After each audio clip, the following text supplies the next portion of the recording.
प्रिय विद्यार्थियों, मैं रुबेन सरन माथुर, सहायक आचार्य आर्थिक प्रशासन एवं वित्तीय प्रबंध ईएफएम राजकीय शाकंभर स्नातकोत्तर महाविद्यालय सांबरलेक जयपुर आपका आज के इस ई लेक्चर में स्वागत करता हूं। विद्यार्थियों, पिछले ई लेक्चर्स में हमने बीकॉम थर्ड ईयर यानी बीकॉम तृतीय वर्ष के अंतर्गत ईएफएम सब्जेक्ट के पेपर ग्रामीण विकास एवं सहकारिता का अध्ययन आरंभ किया था। हमने पिछले ई लेक्चर्स में ग्रामीण विकास के भारत में ग्रामीण विकास प्रशासन के बारे में पढ़ा था और आज के ई लेक्चर में हम ग्रामीण विकास योजनाओं का अध्ययन करेंगे कि ग्रामीण विकास योजनाएं समय समय पर कौन कौन सी ग्रामीण विकास योजनाएं लागू की गई। विद्यार्थियों, सबसे पहले सामुदायिक विकास कार्यक्रम 1952, इसका हम क्रमानुसार अध्ययन करेंगे। सबसे पहले सामुदायिक विकास कार्यक्रम 1952। इस कार्यक्रम द्वारा छठे दशक के प्रारंभिक वर्षों में गांवों में बुनियादी विस्तार व विकास सेवाएं प्रारंभ की गईं। इस कार्यक्रम से ग्रामीण समुदायों में विकास की संभावनाओं के संबंध में जागृति उत्पन्न हुई।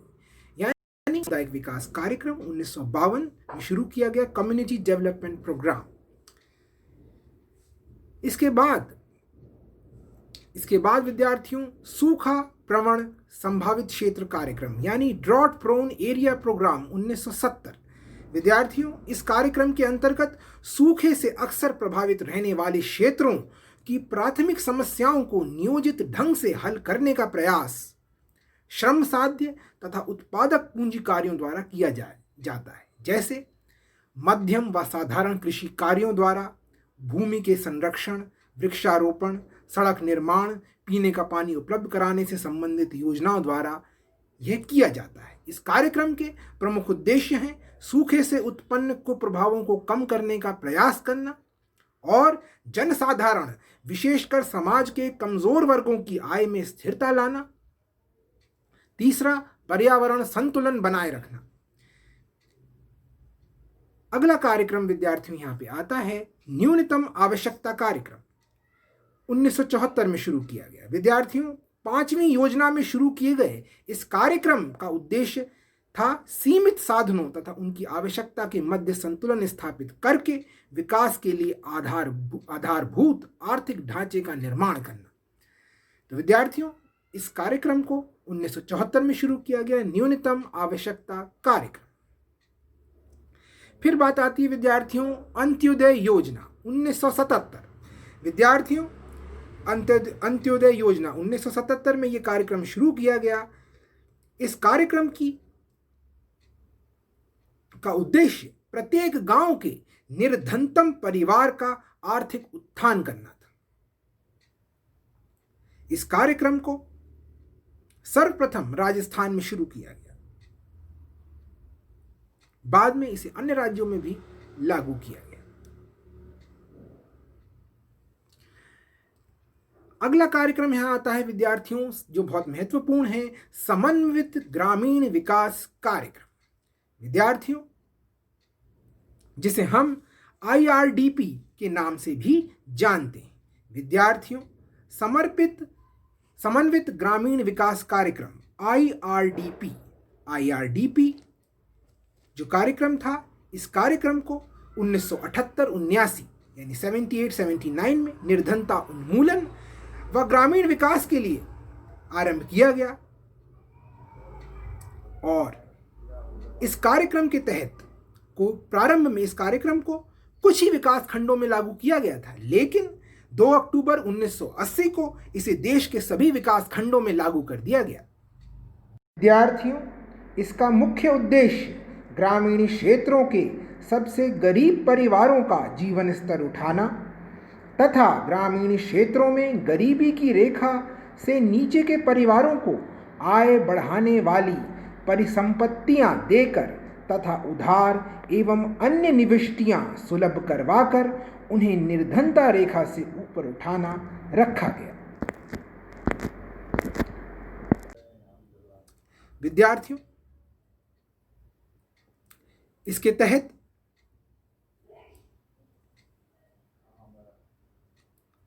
इस कार्यक्रम को 1 अप्रैल 1999 को इस कार्यक्रम का नाम बदलकर स्वर्ण जयंती ग्राम स्वरोजगार योजना कर दिया गया था। अगला बात आती है विद्यार्थियों मरुस्थल विकास कार्यक्रम की। तो 1977 में मरु विकास कार्यक्रम डेजर्ट डेवलपमेंट प्रोग्राम को शुरू किया गया और यह कार्यक्रम देश के गर्म तथा ठंडे दोनों तरह के मरुस्थल क्षेत्रों में चलाया गया है। इसके उद्देश्य थे मरुस्थल पर नियंत्रण पाना, मरुस्थलीय क्षेत्रों में रहने वाले लोगों की आय, रोजगार तथा उत्पादन का स्तर बढ़ाने की परिस्थितियां निर्मित करना, यानी मरुस्थल पर नियंत्रण करना और मरुस्थलीय क्षेत्रों में जो लोग रहते हैं उनकी आय, रोजगार तथा उत्पादन का स्तर बढ़ाना। अब बात आती है ग्रामीण क्षेत्रों में महिला एवं बाल विकास कार्यक्रम। विद्यार्थियों development of women and children in rural areas DWCRA यह कार्यक्रम छठी पंचवर्षीय योजना में समन्वित ग्रामीण विकास कार्यक्रम की उपयोजना के रूप में शुरू किया गया था और यह कार्यक्रम ग्रामीण महिलाओं के विकास से संबंधित है ताकि विकासात्मक गतिविधियों में उनको बेहतर भागीदारी और उनकी भागीदारी सुनिश्चित की जा सके और इस कार्यक्रम के द्वारा निर्धन ग्रामीण महिलाओं के समूह में आर्थिक गतिविधियों को प्रोत्साहित किया जाता है, यानी निर्धन ग्रामीण महिलाओं के समूह में आर्थिक गतिविधियों को प्रोत्साहित किया जाता है। अगला कार्यक्रम आता है सिंचित क्षेत्र विकास कार्यक्रम 1978 का कमांड एरिया डेवलपमेंट प्रोग्राम। सिंचित क्षेत्र विकास कार्यक्रम विद्यार्थियों इसका प्रमुख उद्देश्य सिंचाई की सृजित क्षमता तथा उसके उपयोग के बीच अंतर को कम करना था। यह उद्देश्य सिंचित क्षेत्र के समन्वित विकास के द्वारा प्राप्त किया जा सकता है। अगला कार्यक्रम ग्रामीण युवाओं के लिए स्वरोजगार प्रशिक्षण। ग्रामीण युवाओं के लिए स्वरोजगार प्रशिक्षण 1979 का कार्यक्रम था और विद्यार्थियों इस कार्यक्रम के तहत training of rural youth for self employment TRYSEM TRYSEM 1979 स्वरोजगार के लिए ग्रामीण युवकों को प्रशिक्षण देने की राष्ट्रीय योजना 15 अगस्त 1979 से शुरू की गई। इस योजना का प्रमुख उद्देश्य ग्रामीण युवकों की जो बेरोजगारी थी उसको दूर करना था। अगला कार्यक्रम 10वां कार्यक्रम, यहाँ पे अगला कार्यक्रम था जो महत्वपूर्ण है वो है राष्ट्रीय ग्रामीण रोजगार कार्यक्रम NREP। विद्यार्थियों यह कार्यक्रम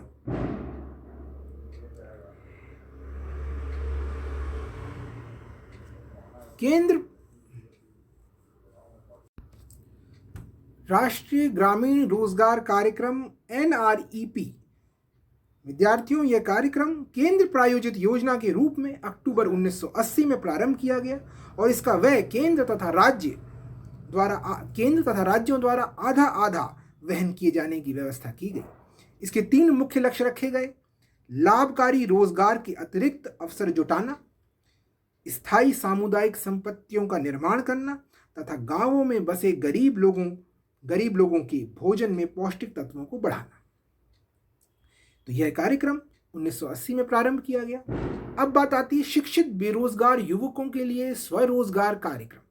विद्यार्थियों 1981 में यह कार्यक्रम शुरू किया, शिक्षित बेरोजगार युवकों के लिए स्वरोजगार कार्यक्रम। विद्यार्थियों इस कार्यक्रम के तहत शिक्षित बेरोजगार युवकों को बैंकों से वित्तीय सुविधा उपलब्ध कराकर उन्हें स्वरोजगार के लिए प्रेरित किया गया। अगला कार्यक्रम आता है राष्ट्रीय भूमिहीन रोजगार गारंटी कार्यक्रम 1983। इस कार्यक्रम के 2 प्रमुख उद्देश्य थे। पहला, ग्रामीण भूमिहीन लोगों के लिए रोजगार के अवसरों को बेहतर बनाना तथा उनका विस्तार करना, जिससे प्रत्येक भूमिहीन श्रमिक के परिवार के कम से कम एक सदस्य को वर्ष में 100 दिन तक का काम अवश्य मिल सके। दूसरा, गांवों में बुनियादी ढांचा मजबूत करना, उसके लिए स्थायी संपत्तियां बनाना, जिससे ग्रामीण अर्थव्यवस्था का तेजी से विकास हो सके। विद्यार्थियों अगली योजना आती है यहाँ पे जवाहर रोजगार योजना 1989। 1 अप्रैल 1989 से राष्ट्रीय ग्रामीण रोजगार योजना जो कार्यक्रम था यानी NREP जो 1980 में शुरू किया गया था और जो हमने अभी बताया ग्रामीण भूमिहीन रोजगार गारंटी कार्यक्रम 1983, दोनों को मिलाकर जवाहर रोजगार योजना शुरू की गई। इस कार्यक्रम इस कार्यक्रम के प्राथमिक उद्देश्य थे ग्रामीण क्षेत्रों में बेरोजगार तथा अर्ध बेरोजगार व्यक्तियों के लिए अतिरिक्त लाभदायक रोजगार का सृजन करना, और इसका सहायक उद्देश्य थे निर्धन वर्ग के लोगों के लिए प्रत्यक्ष तथा लगातार लाभ पहुंचाने वाली उत्पादक सामुदायिक संपत्तियों का निर्माण करना तथा ग्रामीण आर्थिक एवं सामाजिक ढांचे को सुदृढ़ करना, जिससे ग्रामीण अर्थव्यवस्था का तेजी से विकास हो सके तथा ग्रामीण निर्धनों की आय के स्तर में निरंतर वृद्धि हो सके और ग्रामीण लोगों के जीवन में गुणात्मक सुधार करना। इस प्रकार से हम समझ सकते हैं कि इसके दो उद्देश्य थे। प्राथमिक उद्देश्य तो था ग्रामीण क्षेत्रों में बेरोजगार तथा अर्ध बेरोजगार व्यक्तियों के लिए अतिरिक्त लाभदायक रोजगार का सृजन करना, और दूसरा सहायक उद्देश्य इसके थे निर्धन वर्ग के लोगों को प्रत्यक्ष तथा लगातार लाभ पहुंचाने वाली उत्पादक सामुदायिक संपत्तियों का निर्माण करना। अगला कार्यक्रम आता है विद्यार्थियों रोजगार गारंटी कार्यक्रम, एम्प्लॉयमेंट एश्योरेंस स्कीम EAS। यह योजना 2 अक्टूबर 1993 से को शुरू की गई। ग्रामीण क्षेत्रों में निर्धन लोगों को राहत पहुंचाने के लिए रोजगार गारंटी कार्यक्रम शुरू किया गया। इसके बाद विद्यार्थियों अगला कार्यक्रम आता है जवाहर ग्राम समृद्धि योजना। विद्यार्थियों 1 अप्रैल 1999 से जवाहर रोजगार योजना का पुनर्गठन एवं सुधार किया गया तथा इसका नाम जवाहर ग्राम समृद्धि योजना कर दिया गया। इसका प्राथमिक उद्देश्य था मांग आधारित ग्रामीण आर्थिक संरचना, यानी ग्राम स्तर पर टिकाऊ संपत्तियों का निर्माण करना ताकि ग्रामीण निर्धनों के रोजगार अवसरों में वृद्धि हो सके, और इसका जो सहायक उद्देश्य था वो था ग्रामीण क्षेत्रों में बेरोजगार निर्धन लोगों के लिए पूरक रोजगार का सृजन करना। इस कार्यक्रम में BPL यानी बिलो पॉवर्टी लाइन निर्धनता रेखा से नीचे के परिवारों को मजदूरी के रूप में रोजगार प्रदान किया जाता था। अब बात आती है विद्यार्थियों प्रधानमंत्री ग्रामोदय योजना की। यह कार्यक्रम 2000-2001 से देश के सभी राज्यों में तथा केंद्र शासित प्रदेशों में शुरू किया गया ताकि ग्राम स्तर पर स्थायी मानव विकास के उद्देश्य सस्टेनेबल ह्यूमन डेवलपमेंट जिसे हम कहते हैं उस उद्देश्य को पूरा किया जा सके। इस कार्यक्रम के अंतर्गत राज्यों एवं केंद्र शासित प्रदेशों को कुछ चुनी हुई आधारभूत न्यूनतम सेवाएं यानी जो बेसिक मिनिमम सर्विसेज थी के लिए अतिरिक्त केंद्रीय सहायता प्रदान की जाती है ताकि सरकार द्वारा कुछ प्राथमिक क्षेत्रों पर अधिक ध्यान दिया जा सके। इसके 5 घटक थे: प्राथमिक स्वास्थ्य, प्राथमिक शिक्षा, ग्रामीण आवास, ग्रामीण पेयजल, ग्रामीण पोषाहार। लेकिन वर्ष 2001 और 2 से इसमें एक और अतिरिक्त घटक जोड़ दिया गया है, ग्रामीण विद्युतीकरण। विद्यार्थियों अगली योजना यहाँ पे आती है प्रधानमंत्री ग्राम सड़क योजना। विद्यार्थियों 25 दिसंबर 2000 को ग्रामीण कनेक्टिविटी, रूरल कनेक्टिविटी को बढ़ाने के उद्देश्य से प्रधानमंत्री ग्राम सड़क योजना का शुभारंभ किया गया। इस कार्यक्रम के तहत 500 व्यक्तियों या इससे अधिक जनसंख्या वाले 1,60,000 ग्रामीण बस्तियां जो अभी तक सड़कों से नहीं जुड़ी थी को 10वीं पंचवर्षीय योजना की अवधि तक यानी 2007 तक और अच्छी सड़कों द्वारा जोड़ना था। यानी 2007 तक यानी जो 10वीं पंचवर्षीय योजना की समाप्ति अवधि थी 2007 तक अच्छी सड़कों यानी ऑल वेदर रोड से इन गांवों को, इन बस्तियों को जोड़ना था। इस कार्यक्रम की देखरेख सूचना प्रौद्योगिकी के माध्यम से सीधे केंद्र सरकार द्वारा करने का निर्णय लिया गया। प्रधानमंत्री ग्राम सड़क योजना के अंतर्गत सर्वप्रथम 1000 से अधिक जनसंख्या वाले गांवों को 3 वर्ष की अवधि के अंदर अच्छी सड़कों से जोड़ने का लक्ष्य भी रखा गया।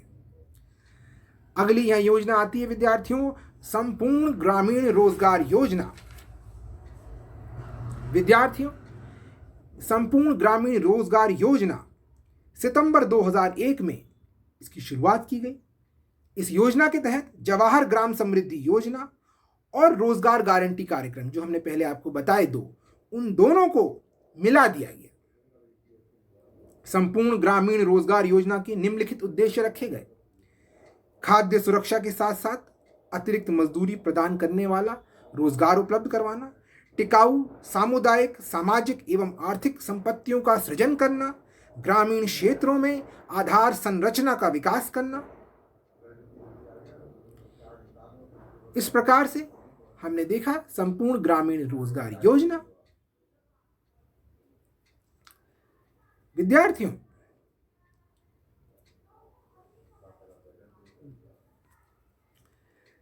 स्वर्ण जयंती ग्राम स्वरोजगार योजना,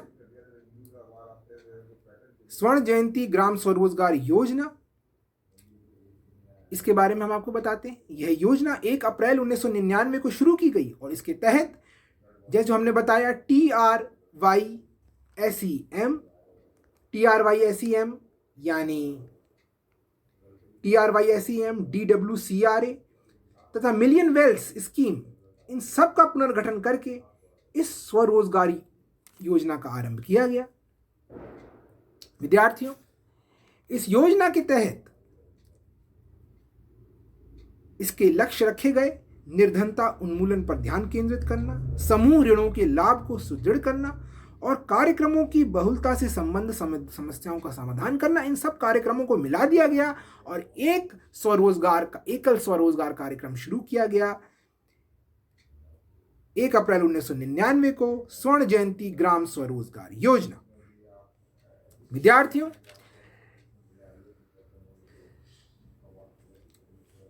अब हम बात करेंगे मिलियन वेल्स स्कीम के बारे में। विद्यार्थियों, मिलियन वेल्स स्कीम जो थी, मिलियन वेल्स स्कीम, तो यह योजना मिलियन वेल्स स्कीम 1996-97 से जवाहर रोजगार योजना को पुनः नया रूप प्रदान किया गया तथा उसे सरल व कारगर बनाया गया। इसके परिणाम स्वरूप इंदिरा आवास योजना और मिलियन वेल्स स्कीम यानी 10 लाख कुएं की स्कीम, जो पहले जवाहर रोजगार योजना के अंतर्गत एक उप स्कीमें थीं, उनको 1 जनवरी 1996 से अलग कार्यक्रम बना दिया गया। अब हम बात करते हैं इंदिरा आवास योजना की। इंदिरा आवास योजना का उद्देश्य विद्यार्थियों गरीबी रेखा से नीचे रहने वाले अनुसूचित जाति, अनुसूचित जनजाति तथा मुक्त बंधुआ मजदूरों के लिए निःशुल्क आवास की व्यवस्था उपलब्ध करवाना है। इस योजना को गैर अनुसूचित जाति जनजाति वाले गरीबी रेखा से नीचे जीवन यापन करने वाले लोगों के लिए भी इस शर्त पर विस्तारित किया गया है कि गैर अनुसूचित जाति जनजाति से संबंध ग्रामीण परिवारों को प्रदान किए जाने वाले लाभ कुल आवंटन के 40% भाग से अधिक न हो। इंदिरा आवास योजना पूर्व में जवाहर रोजगार योजना की एक उप योजना थी, जिसे 1 जनवरी 1996 से पृथक स्कीम के रूप में क्रियान्वित किया गया। अब हम बात करते हैं विद्यार्थियों गंगा कल्याण योजना के बारे में। देश के सभी जिलों में 1 फरवरी 1997 से गंगा कल्याण योजना एक केंद्रीय प्रायोजित योजना के रूप में प्रारंभ की गई, जिसका उद्देश्य गरीबी रेखा से नीचे रहने वाले लक्षित समूह से संबंधित व्यक्तिगत और लाभ भोगी समूह अर्थात छोटे और सीमांत किसानों को भूजल, बोर कुआं और ट्यूबवेल के उपयोग के माध्यम से सिंचाई की व्यवस्था करना है। अब हम बात करते हैं विद्यार्थियों राष्ट्रीय ग्रामीण आजीविका मिशन यानी NRLM स्वर्ण जयंती ग्राम स्वरोजगार योजना का नाम बदलकर राष्ट्रीय ग्रामीण आजीविका मिशन NRLM कर दिया गया है तथा पुनः इसका नामकरण आजीविका कर दिया गया है। वर्ष 2011 से आजीविका संपूर्ण भारत में एक मिशन के रूप में लागू है। विद्यार्थियों आजीविका मिशन की प्रमुख विशेषताएं निम्नांकित है। प्रत्येक चिन्हित ग्रामीण निर्धन परिवार में से एक महिला को जो स्वयं सहायता समूह होगा उसके अंतर्गत लाना, BPL परिवारों को 100% शामिल करने के उद्देश्य को दृष्टिगत रखते हुए 50% लाभार्थी अनुसूचित जाति जनजाति, 15% लाभार्थी अल्पसंख्यक एवं 3% लाभार्थी निःशक्त व्यक्ति होंगे। तीसरा क्षमता निर्माण एवं कौशल विकास हेतु प्रशिक्षण उपलब्ध करवाना। चौथा आवर्ती कोष एवं पूंजी सब्सिडी सुनिश्चित करना, पांचवां वित्तीय समावेशन, छठा ब्याज पर सब्सिडी का प्रावधान, सातवां नव प्रवर्तनों को प्रोत्साहन देना। विद्यार्थियों, अब हम बात करेंगे भारत निर्माण कार्यक्रम की। विद्यार्थियों, ग्रामीण क्षेत्रों में आधार संरचना के निर्माण एवं आधारभूत सुविधाओं की आपूर्ति हेतु वर्ष 2005-2006 में यह कार्यक्रम शुरू किया गया। इस कार्यक्रम के 6 घटक थे। पहला, ग्रामीण आवास, सिंचाई, पेयजल आपूर्ति, ग्रामीण सड़कें, विद्युतीकरण, ग्रामीण संचार संलग्नता। इस प्रकार इसके 6 घटक थे। ग्रामीण आवास, सिंचाई, पेयजल आपूर्ति, ग्रामीण सड़कें, विद्युतीकरण और छठा ग्रामीण संचार संलग्नता।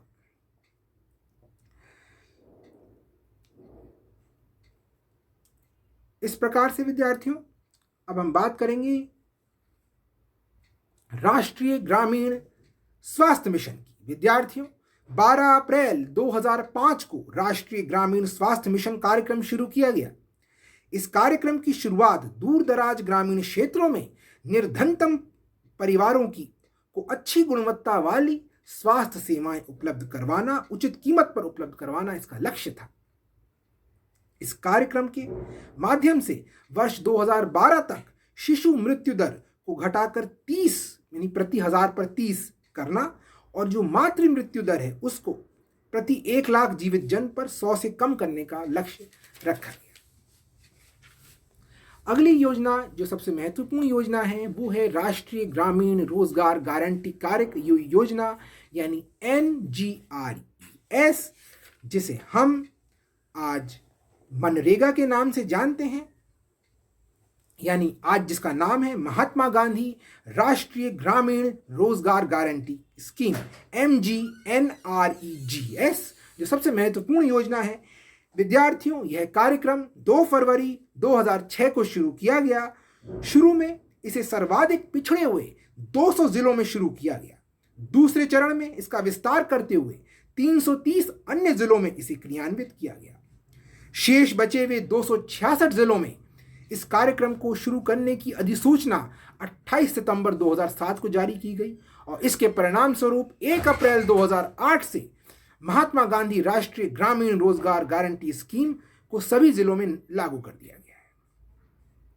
विद्यार्थियों, इस कार्यक्रम के अंतर्गत ग्रामीण क्षेत्रों में वेज एम्प्लॉयमेंट यानी मजदूरी रोजगार प्रदान किया जाता है और इस स्कीम के तहत वर्ष 2007-08 में 12,000 करोड़ रुपए बजट का आवंटन किया गया। विद्यार्थियों, इस स्कीम वर्तमान में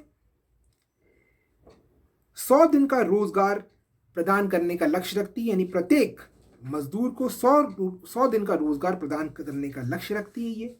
और ग्रामीण इलाकों में प्रत्येक वित्तीय वर्ष में प्रत्येक घर को जिसकी वयस्क सदस्य अकुशल शारीरिक श्रम करने को तैयार हो, यानी यह जो योजना है ग्रामीण इलाकों में प्रत्येक वित्तीय वर्ष में ग्रामीण इलाकों में प्रत्येक घर को जिसके भी वयस्क सदस्य अकुशल शारीरिक श्रम करने को तैयार हों उनको 100 दिन की रोजगार की गारंटी देती है। इस प्रकार से विद्यार्थियों, आज हमने ग्रामीण विकास की कुछ महत्वपूर्ण योजनाओं का अध्ययन किया और आगे की ई लेक्चर्स में हम इसी पेपर को आगे का कवर करेंगे।